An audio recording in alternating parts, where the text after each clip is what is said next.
नमस्ते friends, Prerna the psychologist channel में आपका बहुत बहुत स्वागत है। आज हम बात करने वाले हैं एक बहुत ही इम्पॉर्टेंट टॉपिक पे जो बेसिकली चिल्ड्रन से लेके एडल्ट्स तक सबके लिए बहुत कॉमन है और उस टॉपिक का नाम है एग्ज़ाम एंग्जाइटी।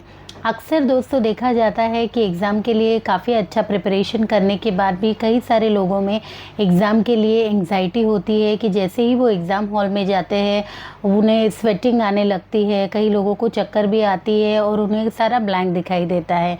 तो आइए आज हम जानते हैं कि what are the causes, body ऐसे रिस्पॉन्सेस क्यों देती है and what are important treatment for it.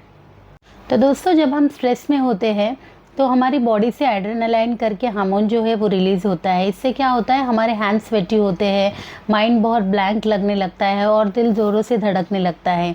ये दोस्तों बेसिकली बॉडी का फाइट और फ्लाइट रिस्पॉन्स है, जहाँ पे बॉडी अगर कुछ डेंजर सिग्नल डिटेक्ट करने लगती है तो फिर ये सारे सिम्टम्स दिखाते हैं।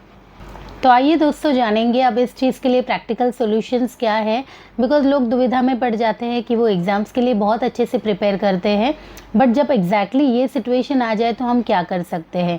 हम इस वीडियो में आपको पूरी ट्रीटमेंट बताएंगे, इसके लिए आपको ये वीडियो पूरी देखनी है। तो आइए चलते हैं फर्स्ट ट्रीटमेंट से। फर्स्ट है कि जब भी आपको अगर एग्जामिनेशन हॉल में ऐसे हो जाए तो तुरंत उस टाइम पे जो थिंग काम करने वाली है वो आपकी ब्रीदिंग टेक्निक है। 3-3-3 टेक्निक है। इसमें क्या करना है दोस्तों कि आपको 3 सेकेंड्स के लिए सांस अंदर लेनी है, 3 सेकेंड्स तक वो सांस होल्ड करके रखनी है और फिर 3 सेकेंड्स के पेस में वो सांस धीरे धीरे बाहर निकलनी है। तो इससे क्या होगा दोस्तों, तुरंत जो है आपके बॉडी में एक रिलैक्सेशन फील होगा आपको एंड ये प्रैक्टिकली आपके बहुत काम आ सकता है। ये आप वहीं पे उस हॉल में भी ट्राई कर सकते हो। सेकेंड ट्रीटमेंट ये है दोस्तों कि प्रिपरेशन स्टिमुलेशन मतलब क्या है कि हम एग्ज़ाम के लिए काफ़ी अच्छे से प्रिपेयर तो कर लेते हैं, सब कुछ पढ़ लेते हैं, बट जो सिचुएशन होती है उसके लिए हम प्रिपेयर नहीं होते हैं।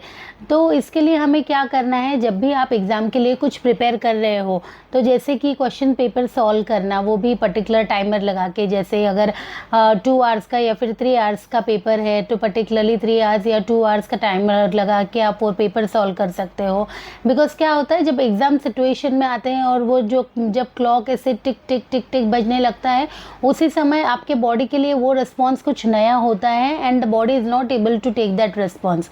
सो बेसिकली उस सिचुएशन की स्टिमुलेशन की practice is also very important to you. So please start practicing with these things also. Next very important technique जो साइकोलॉजी में है उसे ग्राउंडिंग टेक्निक कहा जाता है दोस्तों। ग्राउंडिंग टेक्निक में 5-4-3-2-1 टेक्निक भी इसे कहा जाता है। 5-4-3-2-1 का मतलब है 5 यानी कि जो भी आप 5 चीज़ें आपके आजू बाजू में नोटिस कर सकते हो उन्हें आपको नोटिस करनी है।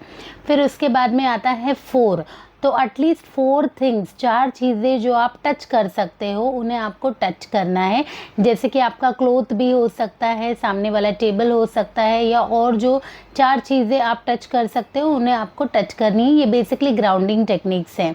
3 चीज़ें यानी कि एटलीस्ट 3 चीज़ों का जो आपको साउंड सुनाई देता हो, जैसे कि बाहर किसी बर्ड की आवाज़ आ रही है, फ़ैन की आवाज़ आ रही है या और कोई आवाज़ आती है, वो आपको नोटिस करनी है। देन वी कम टू 2 यानी कि कोई भी 2 चीज़ें का अगर कुछ फ्रेगरेंस आपको आ रहा है, जैसे कि फ्रेशनर हो या फिर किसी के मतलब कुछ खाने की आपको फ्रेगरेंस आ रहा है तो आप वैसे फ्रेगरेंस ले सकते हो।